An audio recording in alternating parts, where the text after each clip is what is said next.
كتاب أنزلناه إليك مبارك ليدبروا آياته وليتذكر أولو الألباب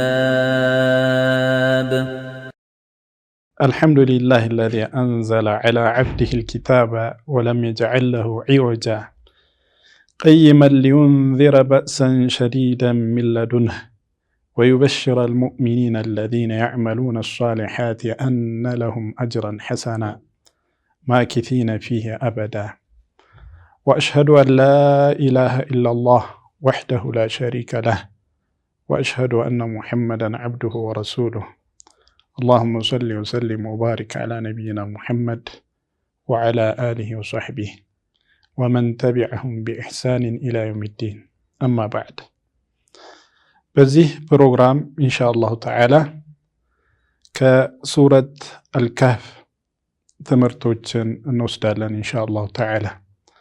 ሱረቱል ካህፍ ወማ አድራከ ማ ሱረት አልካህፍ። ይህ ሱራ በጣም በርካታ ትምህርቶችን አላህ ሱብሓነሁ ወተዓላ ለኛ ያስተማረበት ሱራ ነው። ይህ ሱራ ከፈተናዎች እንዴት መዳን እንዳለብን የሚያስተምር ሱራ ነው።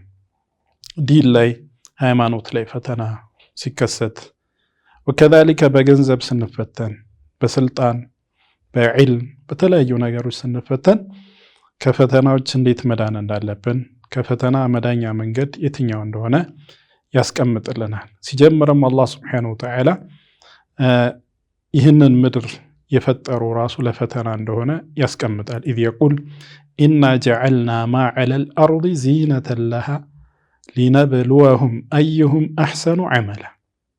እኛ ምድር ላይ ያሉትን ነገሮች ለምድር ጌጥ ለምድር ውበት አደረግናት። ሊነብልወሁም ልንፈትናቸው ይላል አላህ ሱብሓነሁ ወተዓላ። ሊነብልወሁም አዩሁም አሕሰኑ ዐመላ። ታዲያ ይህ ሱራ መቅሰዷ ማጠንጠኛው ስለ ኢብቲላ ስለ ፈተና ነው ይላሉ ዑለማዎች። ለምሳሌ 4 ታሪኮች አሉ እዚህ ሱራ ላይ። አንደኛው ታሪክ የወጣቶች ታሪክ ነው። ለዲናቸው ብለው ሸሽተው ዲናቸው ላይ እንዳይፈተኑ ብለው ሸሽተው ዋሻ ውስጥ የገቡ ዋሻ ውስጥ ራሳቸውን ሸሽገው ዲናቸው ላይ ፈተና እንዳይጋረጥ ራሳቸውን ያዳኑ ወጣቶች ታሪክ ማለት ነው። የእነዚህን ሰዎች ታሪክ ስናይ ወደፊት እናያለን ኢንሻአላሁ ተዓላ። ዲን ላይ ፈተና ሲኖር ከዛ ፈተና የምናመልጥበት አንደኛው መንገድ መሸሽ እንደሆነ ወደ አላህ ሱብሓነሁ ወተዓላ መጠጋት እንደሆነ የሚያሳየን ታሪክ ሆኖ እንመለከተዋለን። ወከዛሊከ ሌላኛው ሁለተኛው ታሪክ ቂሰት አስሓብ አልጀነተይን። 2 በጣም ግዙፍ የሆኑ አዝመራዎች ግዙፍ እርሻ ያሉት ባለሀብት በጣም የገዘፈ ንብረት ያለው ሰው እንዴት በዱንያ እንደተፈተነና እንደወደቀ በዛ በጣም ከመፈተኑ የተነሳ ያንን ሰጪው ጌታ አላህ ሱብሓነሁ ወተዓላን ክዶ መቀስቀስ የሚባል ሁሉ የለም እስከ ማለት ድረስ የደረሰ ሰው ፈተናን እንመለከታለን ማለት ነው። ሶስተኛው የነቢዩላህ ሙሳ ታሪክ ነው። ነቢዩላህ ሙሳ ከኸዲር ጋር ወደፊት ምናየው ኢንሻአላሁ ተዓላ ሶስተኛው ታሪክ ነው እዚህ ሱራ ላይ ያለው። ይህም የዕልምን ፈተና የሚያመለክት ነው። ያው ነቢያችን ሰለላሁ ዐለይሂ ወሰለም እንደነገሩን ሙሳ ዐለይሂ ሰላም በሰዎች መካከል በተከታዮቹ መካከል ቆሞ ኹጥባ እያደረገ እያስተማራቸው ሳለ ከአንተ ይበልጥ አዋቂ አለ ወይ ተብሎ ሲጠየቅ አየለም አለ። ይህ ፈተና ነበር። አላህ ሱብሓነሁ ወተዓላ በዚህ ወቀሰውና ለምን እውቀትን ወደ እኔ ለምን አላስጠጋህም? አላህ ነው ይበልጥ የሚያውቀው አትልም ነበር እንዴ ብሎ አለ እኮ ካንተ የበለጠ አዋቂ እገሌ እዚህ ቦታ ላይ አለ ብሎ እውቀት እንዲቀስም አደረገው ማለት ነው። ሌላኛው ታሪክ የቂሰት ዙልቀርነይን የዙልቀርነይን ታሪክ ነው። ዙልቀርነይን አላህ ሱብሓነሁ ወተዓላ በጣም የገዘፈ ስልጣን የሰጠው መሊክ ንጉስ ነው። ንግስናው ከምስራቅ እስከ ምዕራብ ድረስ ያካተተ ምድርን በአጠቃላይ የገዛ በጣም የተለየ ንጉስ። ይህ የንግስናን ፈተና የሚያሳይ ነው። የስልጣንን ፈተና በአጠቃላይ አላህ ሱብሓነሁ ወተዓላ ስልጣን ሲሰጠው የበላይነትን ንግስናን ሲሰጠው አንድ ሰው እንዴት ብሎ ያንን ፈተና መቋቋም ማለፍ እንዳለበት ከዚህ ታሪክ እንማራለን ማለት ነው። በአጠቃላይ ታዲያ በአብዛኛው በዋነኝነት የሚያጠነጥነው ይህ ሱራ ስለ ፈተና መሆኑን እንመለከታለን ማለት ነው። ወከዛሊከ ተውሂድም አላህን ሱብሓነሁ ወተዓላ ብቸኛ ማድረግ ከአላህ ሱብሓነሁ ወተዓላ ውጭ ያለማምለክ ይህም በበርካታ አያቶች እዚህ ሱራ ላይ የተጠቀሰ ሌላው የዚህ ሱራ ማጠንጠኛ ሆኖ እንመለከተዋለን ኢንሻአላሁ ተዓላ። ይህ እንዳልኳችሁ በፈተናዎችን እንዴት ማምለጥ እንዳለብን በአብዛኛው የሚያጠነጥን ሱራ ከመሆኑ የተነሳ ሐታ ከትልቁ ፈታኝ ምድር ላይ ትልቁ ፈታኝ ወደፊት የሚመጣ አለ። እሱ ምንድነው? አደጃል። የደጃልን ፈተና የምንቋቋመው በዚህ ሱራ እንደሆነ ነቢያችን ሰለላሁ ዐለይሂ ወሰለም አስተምረውናል። ከሱረቱል ከህፍ 10 አያቶች የመጀመሪያ 10 አያቶችን የቀራ ዑሲመ ሚን ፊትነት ደጃል ብሏል። ከደጃል ፈተና ይጠበቃል ብለዋል ነቢያችን ሰለላሁ ዐለይሂ ወሰለም። ምክንያቱም ሱረቱል ከህፍን የሚቀራ ተደቡር የሚያደርግ በተለይ የመጀመሪያ 10 አያቶች ነው የሚለው ሐዲሱ፣ በሌላ ሐዲስ የመጨረሻ 10 አያቶችን የሚልም አለ። በአጠቃላይ ደግሞ ሱረቱል ከህፍን በሳምንት ቢያንስ አንዴ መቅራት እንዳለብን የሚያመለክቱ አሰሮች አሉ ከተለያዩ ሰሃቦች የተጠቀሱ ማለት ነው። ለዛም ነው ሙስሊሞች ከድሮም ጀምሮ ጁምዓ ሱረቱል ከህፍን የሚያነቡት ማለት ነው። ታዲያ ሱረቱል ከህፍን በአስተውሎት የሚያነብ ሱረቱል ከህፍ ውስጥ ያሉ ድልቦችን ኩኑዞችን ለማውጣጣት የሚሞክር ተደቡር የሚያደርግ በዚህ በሱረቱል ከህፍ የሚታነጽ ሰው ከተለያዩ ፈተናዎች ይጠበቃል ማለት ነው። ነዓም እንደምታውቁት እኛ የተፈጠርነው ራሱ ለፈተና ኢና ኸለቅናል ኢንሳነ ሚን ኑጥፈቲን አምሻጅን ነብተሊህ ነው ያለው አላህ ሱብሓነሁ ወተዓላ። የሰው ልጅን የፈጠረው ለፈተና ነው፣ ለመፈተን ነው ማለት ነው። ወነብሉኩም ቢሸሪ ወልኸይሪ ፊትና፣ በሸርም በኸይር በጥሩ በመጥፎም እንፈተናቸዋለን። በድህነት ይፈተናል የሰው ልጅ፣ በሀብት ይፈተናል፣ በጤንነት ይፈተናል፣ በህመም ይፈተናል፣ በስልጣን ይፈተናል፣ እንዲሁም ደግሞ በጠላት ይፈተናል፣ በተለያዩ ነገሮች ይፈተናል ማለት ነው። በፈተና እንዲጣሩ ነው የሚፈለገው። አላህ ሱብሓነሁ ወተዓላ የሚፈልገው በፈተና ማጣራት ነው። እውነተኛና ሐሰተኛ፣ አስመሳይና እውነተኛ አላህ ሱብሓነሁ ወተዓላ ያጣራል። ያ ቃል አላህ ሱብሓነሁ ወተዓላ መጨረሻውን ማን ከፈተና እንደሚያልፍ ከፈተናው ማን እንደሚወድቅ ያውቃል። ነገር ግን አላህ ሱብሓነሁ ወተዓላ ዓዲል ነው። በሚያውቀው ቀድሞ በሚያውቀው እውቀት አይደለም ሰዎችን የሚዳኘው። በሰዎች መካከል የሚፈርደው በተገበሩት ቀድሞ የሚያውቀውን ነገር በተግባር ሰዎች ሲተገብሩት ታይቶ ነው በዛ ውጤት የሚሰጣቸው ማለት ነው። እዚህ በተለያየ ፈተና የሰው ልጆች ይፈተናሉ። ከነዛ ሁሉ ትልቁ ፈተና የዲን ፈተና። የዲን ፈተና ማለፍ የቻለ ሰው ፈተናዎችን ሁሉ በቀላሉ ማለፍ ይችላል ማለት ነው። ታዲያ ይህ ሱራ በደንብ ማጤን በደንብ ማስተዋል ይፈልጋል ማለት ነው። ሌሎችም ሱራዎች እንደዚሁ አላህ ሱብሓነሁ ወተዓላ ቁርአንን በአጠቃላይ ያወረደው እንድናስተውለው እንድናስተነትን እንደሆነ አስቀምጦልናል ማለት ነው። ወኑነዚም አላህ ሱብሓነሁ ወተዓላ ምንድን ነው ያለው? ኪታቡን አንዘልናሁ ኢለይከ ሙባረኩን ሊየደበሩ አያቲህ ወሊየተዘከረ ኡሉል አልባብ። ይህንን ኪታብ ትልቅ መጽሐፍ ታላቅ መጽሐፍ አውረድን። ሙባረክ ኸይር መልካም ነገሮች የበዛበትን ኪታብ አውረድን። ሊየደበሩ አያቲህ አንቀጾቹን ሊያስተውሉ ሊያስተነተኑ ነው ያለው አላህ ሱብሓነሁ ወተዓላ። እዚህ ቁርአንን ሐርፉን ብቻ መቅራት ቂራቱን ብቻ ማሳመር አይደለም የሚፈለገው ማለት ነው። ነዓም ይሄ መጀመሪያ እርከን ነው። ማንኛውም ሰው መጀመሪያ ቁርአንን ማንበብ ነው የሚጀምረው። በተጅዊድ ሁሩፎችን ሲፋቶችን አስተካክሎ መኻሪጁን በስነ ስርዓት አውጥቶ መቅራት በጣም ተፈላጊ ነው። ሒፍዝ ቁርአንን ማሐፈዝ ይህም በጣም ወሳኝ ነገር ነው። ከዚህ ሁሉ በስተጀርባ ግን ወይም ከዚህ ቀጥሎ ትልቁ ዋናው ታርጌት ምንድነው? ተደቡር ማድረግ ነው። ቁርአንን ተደቡር ማስተዋል ማስተንተን፣ ከዛ ደግሞ ተግባራዊ ማድረግ ነው። በዛ ነው ሰዎች የሚድኑት ከፍ የሚሉት ማለት ነው። ይህንን ሱራ ኢንሻአላህ ተዓላ በአቅማችን በተቻለን መልኩ ኢንሻአላህ ተዓላ ለማየት ለመዳሰስ እንሞክራለን። ሲጀምር ምን ይላል? አልሐምዱሊላሂ አለዚ አንዘለ ዐላ ዐብዲሂ አልኪታብ ወለም የጅዐል ለሁ ዒወጀ። አልሐምዱሊላህ የላቀ የሰፋ ምስጋና ለአላህ ስብሓነሁ ወተዓላ የተገባ ነው። አለዚ አንዘለ ዐላ ዐብዲሂ አልኪታብ ባሪያው ላይ ይህንን መጽሐፍ ቁርአንን ማለት ነው ያወረደ ጌታ እጅግ በጣም የላቀ ምስጋና የተገባው ነው። ወለም የጅዐል ለሁ ዒወጀን ምንም አይነት ጥመት ያላደረገበትን ቁርአን ያወረደ ጌታ ይላል። ታዲያ አላህ ስብሓነሁ ወተዓላ ራሱን እያመሰገነ ነው በሰፊ ምስጋና ማለት አልሐምዱሊላህ። አሊፍና ላም ሊልኢስቲግራቅ ይላሉ። ምስጋና የተባለ በአጠቃላይ የምስጋና አይነቶች ሁሉ የሚያካትት ቃል ነው። የላቀ ምስጋና ሰፊ ምስጋና ለአላህ ስብሓነሁ ወተዓላ የተገባ ነው ማለት ነው። ወፊ ضمنه ምን ይላሉ ዑለሞች? ሰዎችም እንደዚሁ እንዲያመሰግኑት እየጋበዘን አላህን ስብሓነሁ ወተዓላ እንድናመሰግን ማለት ነው። አላህ ስብሓነሁ ወተዓላ ይመሰገናል፣ ይወደሳል በተለያዩ ባህሪያት ታላላቅ ባህሪያት የተገለጸ በመሆኑ እጅግ በጣም የተዋቡ ስሞች ያሉት በመሆኑ አላህ ስብሓነሁ ወተዓላ ይወደሳል፣ ይመሰገናል። ወከዛሊከ ለሰዎች በዋለው ውለታ አላህ ስብሓነሁ ወተዓላ ለሰዎች የሚውላቸው ውለታዎች እጅግ በጣም ብዙ ናቸው፣ ተቆጥሮ የሚያልቁ አይደሉም። ወኢን ተዑዱ ኒዕመተላሂ ላ ትሕሱሃ የአላህን ስብሓነሁ ወተዓላ ጸጋዎች ብትቆጥሩ አዘልኩትም አጨርሱትም ነው ያለው። ከትልልቅ ኒዕማዎች ውስጥ አንዱ ደግሞ ኪታብን ቁርአንን ማውረዱ ነው።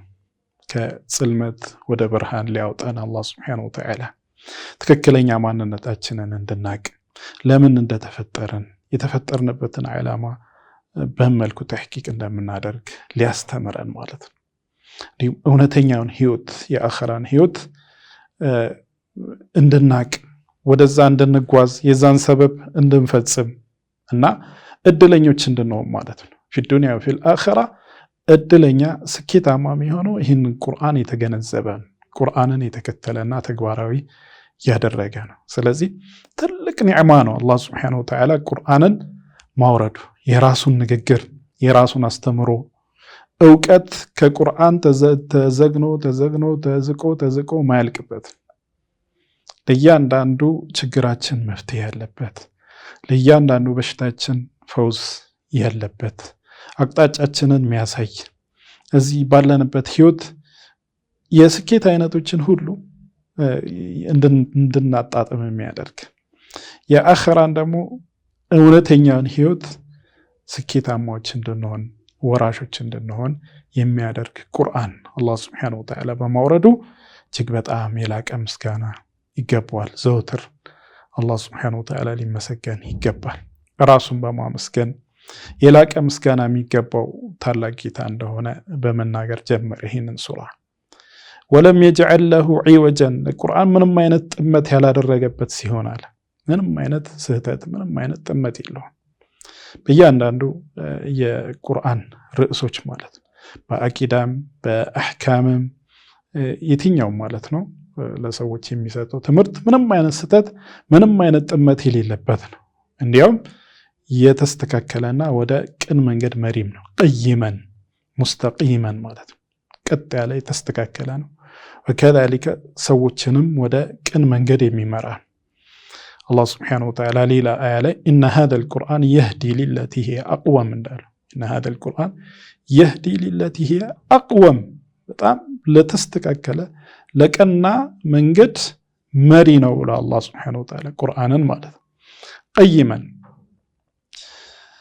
ሰዎችን እምነታቸው እንዲስተካከል ስነ ምግባራቸው እንዲያምር ንግግራቸው እንዲያምር ስራቸው እንዲስተካከል ዱንያዊ ህይወታቸው እንዲቃና የአኺራ ህይወታቸው እንዲያምር የሚያደርግ ነው ቁርአን ማለት ነው። ሊዩንዚረ በእሰን ሸዲደን ሚን ለዱንህ እንዲሁም ደግሞ ቁርአንን ካወረደባቸው ምክንያቶች ውስጥ አንዱ ሊዩንዚረ ሊያስጠነቅቅ ይላል አላህ ሱብሓነሁ ወተዓላ። ሊዩንዚረ በእሰን ሸዲደን ሚን ለዱንህ አደገኛ ኃይለኛ ቅጣት ከሱ የሆነን ኃይለኛ ቅጣትን ሊያስጠነቅቅበታል። ያኒ ለካዱ ቁርአንን ላልተቀበሉ ጀርባቸውን ለሰጡ ሰዎች ማለት ነው። ወዩበሽረ አልሙእሚኒነ አለዚነ ያዕመሉነ አሷሊሓት እነዚያ መልካም ለሚሰሩ አማኞች ደግሞ ሊያበስርበታል አላህ ሱብሓነሁ ወተዓላ። አማኞች ይበሰራሉ በቁርአን ቢአንዋዕ ሚን አልቢሻራት በተለያዩ የብስራት አይነቶች ማለት ነው። አማኞች ስኬት የተባለ ሁሉ ለነሱ የተረጋገጠ ነው ፊ ዱንያ ወፊል አኺራ ማለት ነው። ላኪን አማኞች ማለት ባህሪያቸው ምንድነው? እዚሁ አያ ላይ እንደተጠቀሰው አለዚነ ያዕመሉነ አሷሊሓት መልካምን የሚሰሩ ነው። ያዕመሉነ አሷሊሓት አላህና መልእክተኛ ያዘዟቸውን መልካም ስራዎች ማለት ነው።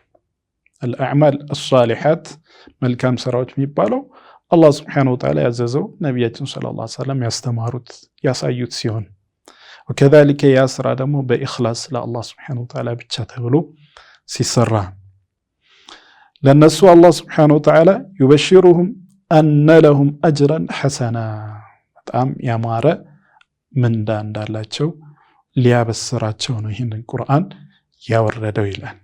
ማኪቲነ ፊህ አበዳ በዛ አጅር ውስጥ ደግሞ በዛ በአማረ አጅር ውስጥ ማኪቲነ ዘውታሪዎች ሲሆኑ የአጅር ምንድነው? ጀነት ፊሃ ማ ላ ዐይኑ ረአት ወላ ኡዙኑን ሰሚዐት ወላ ኸጠረ ዐላ ቀልቢ በሸር እዛ ውስጥ አይን አይቶት የማያውቅ ጆሮ ሰምቶት የማያውቅ በሰዎች ልቦና ራሱ ውል ብለው የማያውቅ ልዩ መስተንግዶ ልዩ ድሎት ልዩ ምቾት ያለበት ሀገር ማለት ነው። እዛ ውስጥ ማኪቲነ ፊሃ አበደን ዘወትር ዝንተ ዓለም ይኖራሉ። መሞት የለም፣ ማርጀት የለም፣ ጊዜው አያበቃም። እስከዚህ ድረስ ኖራችሁ ከዛ ትወጣላችሁ አይባልም። እንዲሁም ደግሞ አይሰለችም፣ ቅያሬ አይፈለጉም። የዚህ ሱራ መጨረሻ ላይ እንደምናየው ስለማይሰለችው ማለት ነው። ሌላ ቦታ፣ ሌላ ሀገር፣ ሌላ ዓለምን አይመኙም። በቃ የሚፈልጉት ነገር ሁሉ እዛ ውስጥ አለ። ሁሌ ደስታ ይታደሳል፣ ይለዋወጣል። ምንም የሚያሰለች ነገር የለም። ምንም የሚያስጨንቅ ነገር የለም። ህመም የሚባል የለም። ሐሳብ ጭንቀት የሚባል የለም። ሽብር የለም። የሚያስጠላ ነገር የሚባል 1% አስጠሊታ ነገር የለም። ሁሉ ነገር የሚያምር፣ ሁሉ ነገር የሚያስደስትበት ሀገር እዛ ውስጥ ዘውታሪ ሲሆኑ ይላል አላህ ሱብሓነሁ ወተዓላ። እዛ ውስጥ ጀነት ውስጥ አማኞች እንደሚዘወትሩ የሚያበስር ቁርአን ነው ማለት ነው። ወዩንዚረ አለዚነ ቃሉ እተኸዘ አላሁ ወለዳ እንዲሁም ደግሞ አላህ ሱብሓነሁ ወተዓላ ልጅ ይዟል ብለው የሚሞግቱትን ሰዎችንም ሊያስጠነቅቅ ይላል። አላህ ሱብሓነሁ ወተዓላ ልጅ እንደሌለው የታወቀ ሲሆን ልጅ አለው። ዒሳ የአላህ ልጅ ነው፣ ዑዘይር የአላህ ልጅ ነው፣ መላኢኮች የአላህ ልጅ ነው የሚሉ ሰዎች አሉ። እነዚህን ሊያስጠነቅቅበታል አላህ ሱብሓነሁ ወተዓላ መተኸዘ አላሁ ሚን ወለድን ወማ ካነ መዐሁ ሚን ኢላህ ምንም አይነት ልጅ የሚባል የለውም አላህ ሱብሓነሁ ወተዓላ። ለም የሊድ ወለም ዩውለድ ወለም የኩን ለሁ ኩፉወን አሐድ አልወለደም አልተወለደም። መውለድና መወለድ የሱ ባህሪ አይደለም የፍጡራን ባህሪ እንጂ ማለት አና የኩኑ ለሁ ወለድ ወለም ተኩን ለሁ ሷሒባ እንዴት ልጅ ይኖረዋል? ሚስት የሚባልም የለውም እኮ ይላል። አሐድ ነው አላህ ሱብሓነሁ ወተዓላ፣ ብቸኛ ነው። ፍርድ ሰመድ፣ ከማንም ምንም የማይፈልግ ብቸኛ የነበረ ብቸኛ የሆነ ወደፊትም ብቸኛ الأول الذي ليس قبله شيء الآخر الذي ليس بعده شيء ጅማሪ በሌለው ጊዜ ከድሮ ጀምሮ ብቸኛ ነው። መጨረሻ በሌለው ጊዜ ወደፊት ብቸኛ ነው አላህ ሱብሓነሁ ወተዓላ። ልጅ የሚያስፈልገው አይደለም፣ ረዳት የሚያስፈልገው አይደለም። ይሄ ሆኖ ሳለ ለአላህ ሱብሓነሁ ወተዓላ ልጅ አለው ብለው የሚሞግቱ ሰዎችን አላህ ሱብሓነሁ ወተዓላ ኃይለኛ ቅጣት እንደሚከተላቸው አላህ ላይ ኃይለኛ ቅጥፈት ስለቀጠፉ ማለት ነው ይህንን ያስጠነቅቃል፣ ያስፈራራል ማለት ነው። ማለሁም ቢሂ ሚን ዒልም በጣም የሚገርመው ደግሞ ምንም እውቀት ሳይኖራቸው በመሃይምነት ምንም አይነት መረጃ የላቸው። እንደውም መረጃው በተቃራኒ አላህ ሱብሓነሁ ወተዓላ ልጅ እንደሌለው በግልጽ ያብራራበት ንግግሮች አቅለንም ልጅ ማለት መውለድ መዋለድ ይሄ የሚጠፉ መተካካት የሚፈልጉ ፍጡራን ባህሪ እንጂ የፈጣሪ ባህሪ በፍጹም ሊሆን አይችልም። ስለዚህ ያለምንም እውቀት በጀህል በመሃይምነት ነው ይሄንን ለአላህ ሱብሓነሁ ወተዓላ የሚያጸድቁት ማለት ነው። ማለሁም ቢሂ ሚን ዒልም ወላ ሊአባኢሂም ምንም አይነት እውቀት የላቸውም፣ ለአባቶቻቸውም እንደዛው አባቶቻቸው ምንም እውቀት የላቸውም በዚህ ርዕስ ማለት ነው። ማለትም ከራሳቸው ተነስተው ወይም ደግሞ አባቶቻቸውን ተከትለው ለአላህ ሱብሓነሁ ወተዓላ ልጅ አለው ብለው የሚናገሩ ሰዎች ለራሳቸውም ሆነ አባቶቻቸው ምንም አይነት እውቀት የላቸውም በዚህ ጉዳይ። ያውም ድቅድቅ ጨለማ ውስጥ ድቅድቅ መሀይምነት ውስጥ ነው ያሉት እንጂ ለአላህ ሱብሓነሁ ወተዓላ ልጅ አለው ሊሉ የሚያስችላቸው ምንም አይነት መረጃ ምንም አይነት ቡርሃን የላቸውም ማለት። ከቡረት ከሊመተን ተኽሩጁ ሚን አፍዋሂሂም ከአፎቻቸው የሚወጣው ንግግር ምንኛ የከበደ ነው። ከቡረት በጣም ላቀች ከሊመተን ተኽሩጁ ሚን አፍዋሂሂም ከአፋቸው የሚወጣው ንግግር አላህ ሱብሓነሁ ወተዓላ ልጅ አለው፣ ዒሳ የአላህ ልጅ ነው፣ ዑዘይር የአላህ ልጅ ነው፣ ከመርየም አላህ ሱብሓነሁ ወተዓላ ዒሳን ወለደ የመሳሰሉት። ይሄ በጣም ጸያፍ በጣም ከባድ ንግግር ነው። ወቃሉ እተኸዘ አላሁ ወለዳ ለቀድ ጂእቱም ሸይአን ኢዳ ተካዱ ሰማዋቱ የተፈጠርነ ሚንሁ ወተንሸቁ ልአርዱ ወተኽሩ ልጅባሉ ሀዳ አን ደዑ ሊረሕማን ወለዳ ወማ የንበጊ ሊረሕማን አን የተኺዘ ወለዳ እያለ አላህ ሱብሓነሁ ወተዓላ በጣም የገዘፈ አደገኛ ንግግር ሰማይ ሊሰነጣጠቅበት ምድር ሊደቅበት ሊንቀጠቀጥበት የሚችል አደገኛ ንግግር እንደሆነ ይናገራል አላህ ሱብሓነሁ ወተዓላ። ይህ ለአላህ ሱብሓነሁ ወተዓላ ፈጽሞ ማይገባ ነው። አላህን ሱብሓነሁ ወተዓላ ከዚህ ማጥራት ግዴታ ነው።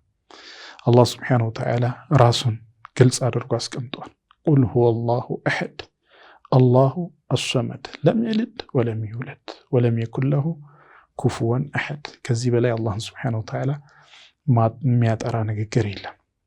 አላህ አሐድ እንደሆነ ብቸኛ እንደሆነ ከማንም ምንም አይፈልግ ያልወለደ ያልተወለደ አምሳያ ቢጤ ተስተካካይ የሌለው እንደሆነ አላህ ሱብሓነሁ ወተዓላ ይነግረናል። ስለዚህ የዚህን ተቃራኒ መሞገት ለአላህ ሱብሓነሁ ወተዓላ ልጅ አለው ብሎ መናገር እጅግ በጣም አደገኛ ንግግር፣ ውሸት ብቻ የሆነ ለአላህ ሱብሓነሁ ወተዓላ ምንም እሱን ማይመጥን ከአላህ ሱብሓነሁ ወተዓላ ልቅና ጋር የማይሄድ ንግግር ነው ማለት ነው። ኢየቁሉነ ኢላ ከዚባ ውሸትን እንጂ ቅጥፈትን ሙልጭ ያለ ውሸትን እንጂ ሌላ ነገር አይናገሩም። ይሄ በቃ ይሄ ምንም አይነት መረጃ የሌለው ምንም ከእውነት ያልቀረበ ከእውነት እጅግ በጣም የራቀ ንግግር ነው ማለት ነው። በዚህ መልኩ አላህ ሱብሓነሁ ወተዓላ ቁርአንን ይገልጻል ማለት ነው። ቁርአን ምንም አይነት ጥመት የሌለው ወደ ቀጥተኛ መንገድ የሚመራ እንደሆነ ወከዛሊከ አስጠንቃቂና አብሳሪ እንደሆነ በተለይ ደግሞ አላህ ሱብሓነሁ ወተዓላ ልጅ አለው አላህ ሱብሓነሁ ወተዓላ ተጋሪ አለው ብለው የሚሞግቱ ሰዎች ምድር ላይ አደገኛ ክፉ ሰዎች ማለት እነሱ እንደሆኑ እነሱን ሊያስጠነቅቅ የወረደ ቁርአን እንደሆነ ይነግረናል ማለት ነው። ስለዚህ የቁርአንን ልቅና ልናቅና በዚህም ደግሞ አላህን ሱብሓነሁ ወተዓላ ልናመሰግን ይገባል። አላህ ላይ ሱብሓነሁ ወተዓላ ያለ እውቀት እንዲህ ነው እንዲህ አይደለም ብለን መናገርም እንደሌለብን ነው ምንማረው። ለአላህ ሱብሓነሁ ወተዓላ ልጅ ያለው የሚሉትን ሰዎች አላህ ሱብሓነሁ ወተዓላ ሲያወግዝ ማለሁም ቢሂ ሚን ዒልሚን ወላ ሊአባኢሂም ነው ያለው። ስለዚህ ያለ እውቀት ስለ አላህ ሱብሓነሁ ወተዓላ መናገር አያስፈልግም ማለት ነው። ስለ ሲፋቱ ስለ ባህሪያቱ አላህ ሱብሓነሁ ወተዓላ ለምሳሌ የት ነው አላህ ሱብሓነሁ ወተዓላ የሚለውን ጥያቄ ለመመለስ የተለያዩ ፍልስፍናዎች ውስጥ ቢድዓዎች ውስጥ ሰዎች ይወድቃሉ ማለት ነው። ትልቁ መፍትሄ ምንድነው? በእውቀት ብቻ መናገር። አላህ ሱብሓነሁ ወተዓላ ስለ ራሱ የተናገረውን ብቻ ነቢያችን ዓለይሂ ሰላቱ ወሰላም ስለ አላህ የተናገሩትን ብቻ መናገር፣ ከዛ አለመጨመር አለመቀነስ ማለት ነው። አላህ ሱብሓነሁ ወተዓላ ራሱን በሚገባ በምልአት የገለጸ ነው። ከሱ የበለጠ ስለ አላህ ሱብሓነሁ ወተዓላ ሊገልጽ ሊያብራራ የሚችል ማንም የለም። ወከዛሊከ ከነቢያችን ሰለላሁ ዐለይሂ ወሰለም የበለጠ ስለ አላህ ሱብሓነሁ ወተዓላ ሊናገር የሚችል የለም ማለት ነው። በመሆኑም ነሲፉላህ ቢማ ወሰፈ ቢሂ ነፍሰሁ ወቢማ ወሰፈሁ ቢሂ ረሱሉሁ ዐለይሂ ሰላቱ ወሰላም አላህ ራሱን በገለጸበት ወከዛሊከ ነቢያችን ሰለላሁ ዐለይሂ ወሰለም አላህን በገለጹበት ብቻ ነው የምንገልጸው ማለት ነው። አላህ ለራሱ ያጸደቀውን ማጽደቅ፣ ከራሱ ያስወገደውን ማስወገድ፣ ይሄ ነው አላህን ሱብሓነሁ ወተዓላ በምልአት መግለጽ ማለት ይሄ ነው። ከዛ ውጪ አእምሯችንን ፍልስፍናችንን የራሳችንን ሎጂክ ምናምን ከተጠቀምን ስህተት ላይ ብቻ ነው የምንወድቀው። ምክንያቱም አላህ ገይቡን ዐና ከኛ የራቀ ነው፣ አላየነው፣ ልናየው አንችልም በዚህ ምድር ላይ ማለት ነው። ስለሱ የነገረን ነገር ከማድመጥና ከመከተል ውጪ ስለ አላህ Subhanahu Wa Ta'ala ሌላ ማወቂያ መንገድ የለም ማለት ነው።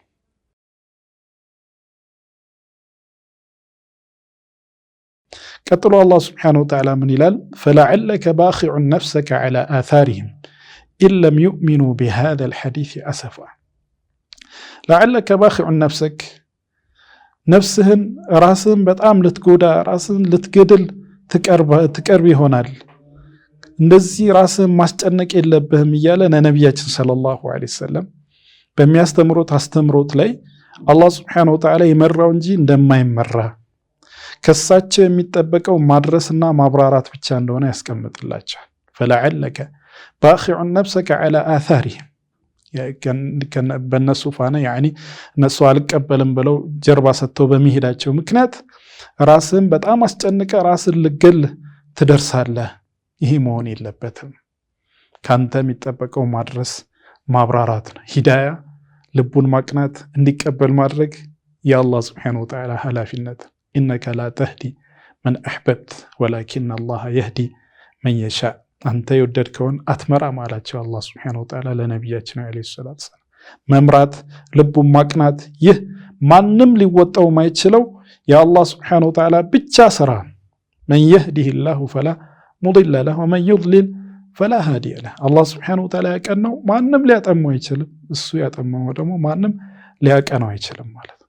እዚህ በመጀመሪያ ደረጃ ነብያችን ሰለላሁ ዐለይሂ ወሰለም የሚመለከት ቀጥታ እሳቸውን ያናገረ ነው። وكذلك የሳቸው ተከታዮች ዱዓቶች ወደ ቅን መንገድ መሪዎችም ከዚህ ንግግር ድርሻ አላቸው ማለት ነው። ምንድነው? ሰዎችን ማግራት ልባቸውን ማቅናት ስለማይችሉ ከሰዎችን ከማስተማር ከማብራራት ሰዎች እንዲመሩ ጥረት ከማድረግ ያለፈ ራስን ማስጨነቅ ሰዎች ባለመመራታቸው ምክንያት ራስን ወደ ከፋ ሁኔታ መውሰድ አላስፈላጊ ነው ማለት ነው። فلعلك باخع نفسك على آثارهم إن لم يؤمنوا بهذا الحديث أسفا. إن لم يؤمنوا بهذا الحديث በዚህ ንግግር በቁርአን ባለማመናቸው አሰፈን በማዘን በመጨነቅ ራስን ለመግደል ራስን ለማጥፋት ትደርሳለህ። ጭንቀቱ ነብያችን ሰለላሁ ዐለይሂ ወሰለም ጉጉታቸው ሰዎች የሂዳያ መንገድ የአላህ መንገድ እንዲያውቁና እንዲከተሉ ያላቸው ሕርስ ያላቸው ፍላጎት በጣም ያስጨንቃቸዋል ማለት ነው። ያንን ጭንቀት ነው አላህ Subhanahu Wa Ta'ala እያቀለለላቸው ያለው ማለት ነው። አንተ ما عليك إلا البلاغ ማድረስ ብቻ ነው ያለብህ፣ ማብራራት ነው። የወረደላቸውን ቁርአን ወደ ቅን መንገድ መጣራት ነው። ከዛ ያለፈው ይህኛ ስራ ነው። ስለዚህ አትጨነቅ እያላቸው ነው ለነብያችን አለይሂ ሰላቱ ሰላም። ቀጥሎ ምን ይላል? وإنا جعلنا ما على الأرض زينة لها لنبلوهم أيهم أحسن عملا. ኢና ጀዐልና ኢላ አላህ Subhanahu Wa Ta'ala እኛ እኮ አደረግን ይላል። እንግዲህ ኢና እኛ የሚለው ቃል ቁርአን ላይ የተለመደ ነው። አላህ Subhanahu Wa Ta'ala ራሱን እኛ ብሎ ሲገልጽ ማለት ነው የክብር ባለቤት የኩራት ባለቤት የልቅና ባለቤት መሆኑን አላህ Subhanahu Wa Ta'ala ራሱን የገለጸ ነው። ምክንያቱም ኢና እኛ የሚለው በአረብኛ አንድ አካል ከራሱ ጋር ሌሎች ሲኖሩ ሊጠቀመው ይችላል። ሁለትና ከሁለት በላይ የሆኑ አካሎች እኛ ሊሉ ይችላል። አንድ አካልም ብቻውን እኛ ብሎ ራሱ ሊገልጽ ይችላል። ይሄ ምንድነው? የኩራት የበላይነት መግለጫ ንግግር ነው ማለት አላህ Subhanahu Wa Ta'ala የበላይ ነው።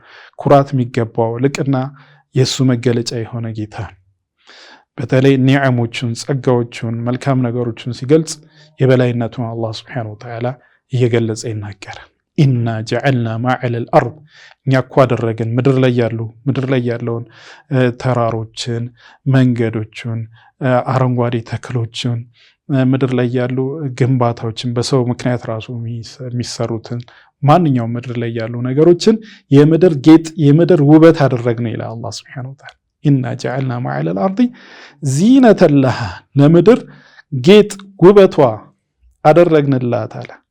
ለምንድን ነው ያደረገው አላህ Subhanahu Wa Ta'ala? ሊነብሉወሁም አዩሁም አሕሰኑ ዐመላ ልንፈትናቸው አለ።